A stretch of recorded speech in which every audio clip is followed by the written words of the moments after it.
The bird who was afraid to fly. Pip was a little bird.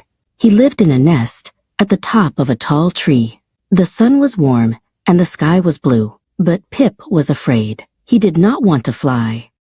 His mother and father flew away. "Come, Pip," they called. "Come and play in the big blue sky." But Pip just shook his head. He looked down, down, down. It was very high. A new friend came to the tree. He was very tall. He had a long neck and a kind face. "Hello, little bird," he said in a soft voice. "My name is Gerry." Gerry the giraffe saw that Pip was not happy.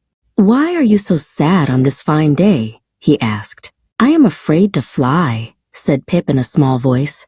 "The ground is so far away."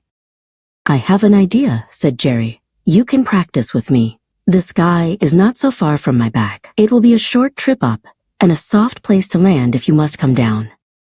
Pip looked at Gerry's strong, wide back. It did not look so far. He took a deep breath and gave a little hop. He landed right on Gerry's back.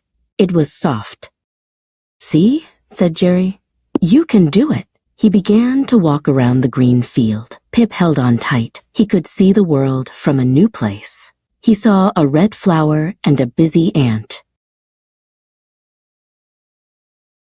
A soft wind began to blow. Pip felt it under his wings. It felt good. He lifted one wing, then the other. He began to flap them, just a little. He did not fall. He felt strong. "I think I am ready," Pip said. He flapped his wings, hard this time. Up, up, up he went. He was flying. He flew a circle in the blue sky and then landed right back in his nest.